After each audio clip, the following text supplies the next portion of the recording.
The Omori Manga, is it good? Now, I've been reading it these past few weeks, and I can positively say that it is definitely a good read, but not really for anyone who's completed the game before, because it is just the plot of the game. I'm gonna be honest. The entire book is just the game's plot, but slightly altered, and yeah, I'm gonna be explaining that today. So yeah, let's get straight into the video.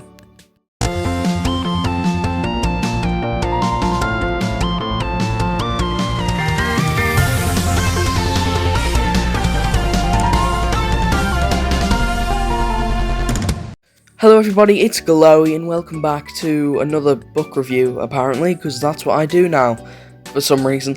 But yeah, today I am going to be giving you an honest review of the Omori Manga, because I haven't really seen many reviews online, at least not in YouTube video form, so I'm just going to be playing this Omori obby on Roblox, because the actual game isn't on Xbox for whatever reason, so can't really record any background footage for it, so yeah, let's get into my review. I'm going to start with spoiler-free.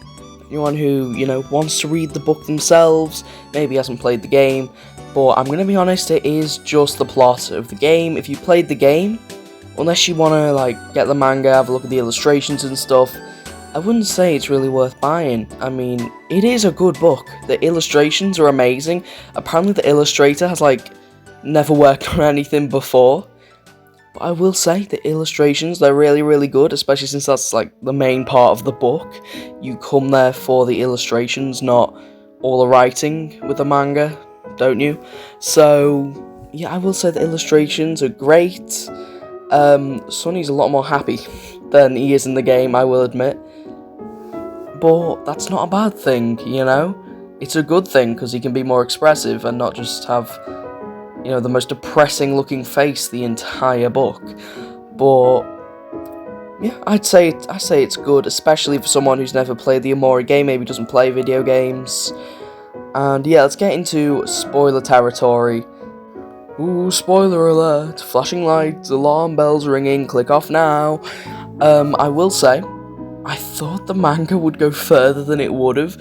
I'm only talking about the first edition, the second edition isn't out yet. I'm pretty sure it's meant to be a trilogy. I think so anyway. You can wishlist the second one on Amazon. I probably will be buying that and making a video on it, because I really enjoyed the first one.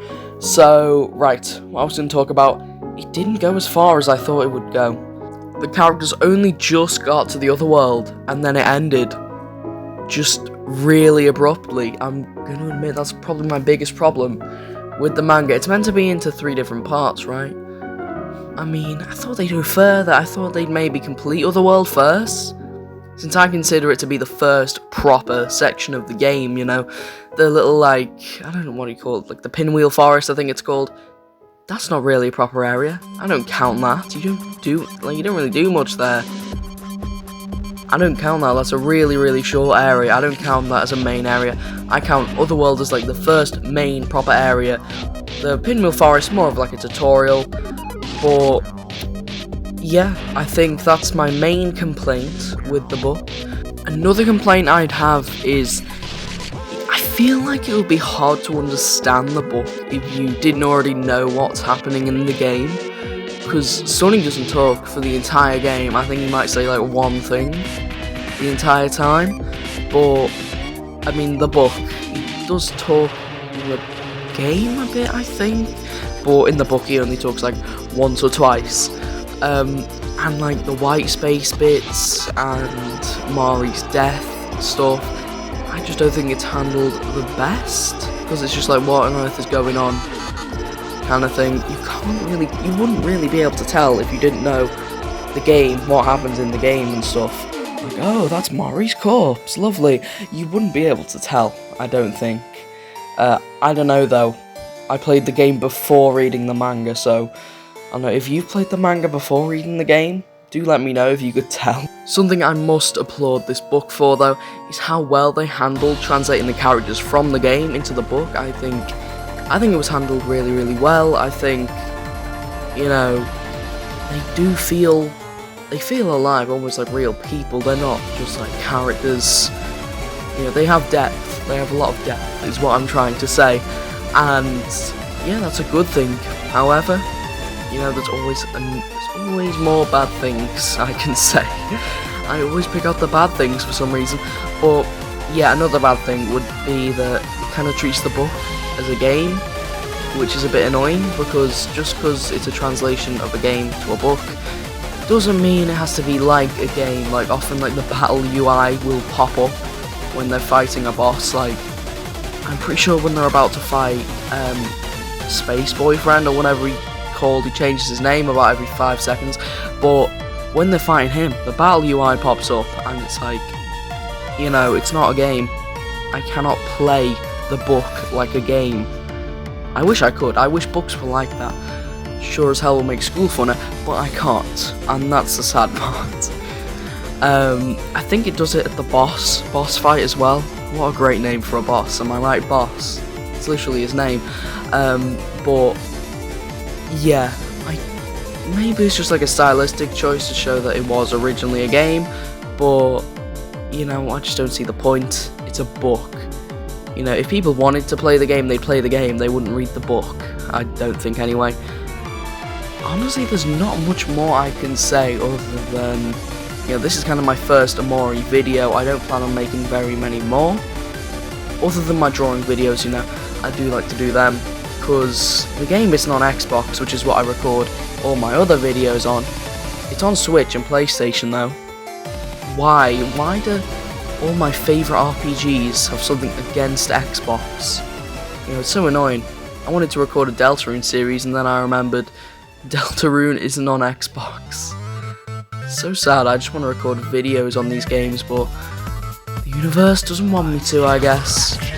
So yeah, thank you so much for watching my crazed ramblings on this book I like, and yeah, I would recommend it if, you know, maybe you've never played the game, maybe you have played the game and you just want to read it anyway. It's still a really good, fun book to read. I think it's really, really good, and yeah, thank you so much for watching, everybody, and goodbye. Actually, before I go, I do just want to talk about the things the book alters from the game. So first of all, instead of you starting in white space, you start in, I think you start in the real world, I'm pretty sure. I think you go to white space and then you go to the real world in the book for some reason, and in the game it goes from white space to the other world. Not the other world, I am getting everything wrong in this video. But from white space to the dream world, or whatever it's called. I always get names wrong in this game for some reason. And also, instead of Space Boyfriend having just broken up with Sweetheart and lying in bed all day, he's just kind of found in a storage, one of those storage container things, you know, those like metal things in the junkyard. He's found in one of them. What happened to the guy? Poor guy got dumped, and then he got dumped in a storage facility. I mean, that's even worse than being dumped usually. But anyway, that is it. I'm done monologuing now. You can click off. Thank you so much for watching, everybody, and goodbye.